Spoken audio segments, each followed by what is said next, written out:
Marc, chapitre 12. Jésus se mit ensuite à leur parler en parabole. Un homme planta une vigne. Il l'entoura d'une haie, creusa un pressoir et construisit une tour.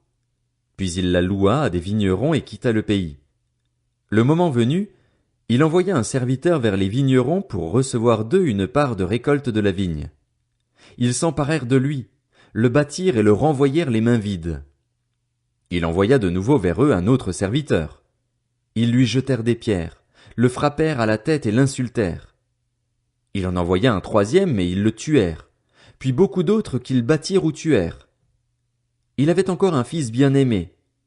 Il l'envoya vers eux en dernier, disant, « Ils auront du respect pour mon fils. » Mais ces vignerons dirent entre eux, « Voilà l'héritier. Venez, tuons-le et l'héritage sera à nous. » Et ils s'emparèrent de lui, le tuèrent et le jetèrent hors de la vigne. Que fera donc le maître de la vigne? Il viendra, fera mourir les vignerons et donnera la vigne à d'autres. N'avez-vous pas lu cette parole de l'Écriture? La pierre qu'ont rejetée ceux qui construisaient est devenue la pierre angulaire. C'est l'œuvre du Seigneur, et c'est un prodige à nos yeux. Ils cherchaient à l'arrêter, mais ils redoutaient les réactions de la foule. Ils avaient compris que c'était pour eux que Jésus avait dit cette parabole. Ils le laissèrent alors et s'en allèrent. Ils envoyèrent auprès de Jésus quelques pharisiens et des hérodiens, afin de le prendre au piège de ses propres paroles. Ils vinrent lui dire, « Maître, nous savons que tes paroles sont vraies et que tu ne te laisses influencer par personne, car tu ne regardes pas à l'apparence des gens et tu enseignes le chemin de Dieu en toute vérité. Est-il permis, ou non, de payer l'impôt à l'empereur? Devons-nous payer ou ne pas payer? » Mais Jésus, connaissant leur hypocrisie, leur répondit, « Pourquoi me tendez-vous un piège? Apportez-moi une pièce de monnaie afin que je la voie. » Ils en apportèrent une. Jésus leur demanda, « De qui porte-t-elle l'effigie et l'inscription? » « De l'empereur, lui répondirent-ils. Alors il leur dit, « Rendez à l'empereur ce qui est à l'empereur et à Dieu ce qui est à Dieu. » Et ils furent dans l'étonnement à son sujet. Les Sadducéens, qui disent qu'il n'y a pas de résurrection, vinrent auprès de Jésus et lui posèrent cette question.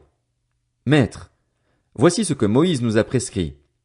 Si un homme meurt et laisse une femme sans avoir d'enfant, son frère épousera la veuve et donnera une descendance à son frère. Or, il y avait 7 frères. Le premier s'est marié et est mort sans laisser de descendance.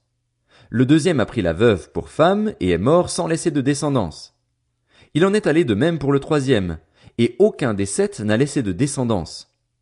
Après eux tous, la femme est morte aussi. À la résurrection, duquel d'entre eux sera-t-elle la femme?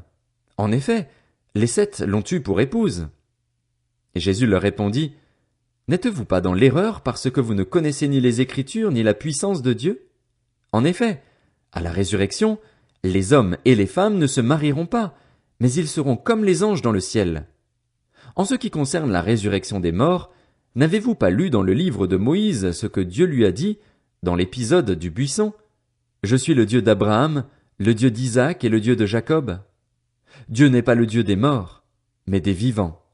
Vous êtes complètement dans l'erreur. » Un des spécialistes de la loi, qui les avait entendus discuter, vit que Jésus avait bien répondu aux Sadducéens.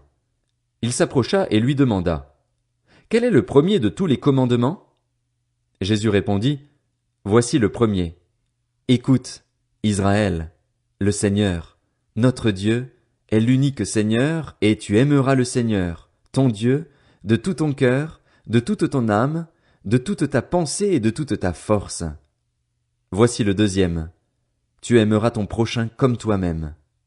Il n'y a pas d'autre commandement plus grand que cela. » Le spécialiste de la loi lui dit, « Bien, maître.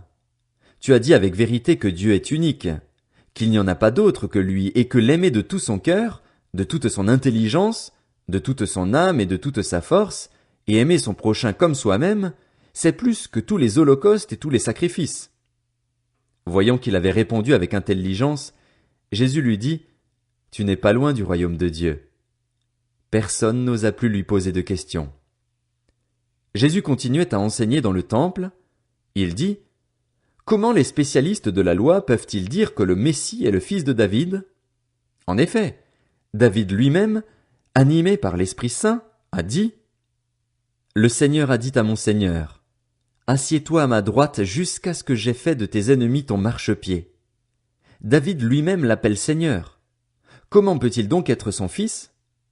Et une grande foule l'écoutait avec plaisir. Il leur disait dans son enseignement: Attention aux spécialistes de la loi qui aiment se promener en longue robe et être salués sur les places publiques.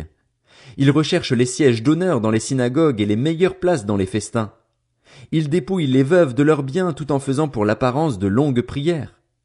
Ils seront jugés plus sévèrement. Jésus était assis vis-à-vis du tronc et regardait comment la foule y mettait de l'argent. De nombreux riches mettaient beaucoup. Une pauvre veuve vint aussi. Elle y mit 2 petites pièces, une toute petite somme. Alors Jésus appela ses disciples et leur dit: Je vous le dis en vérité, cette pauvre veuve a donné plus que tous ceux qui ont mis dans le tronc, car tous ont pris de leur superflu pour mettre dans le tronc, tandis qu'elle, elle a mis de son nécessaire, tout ce qu'elle possédait, tout ce qu'elle avait pour vivre.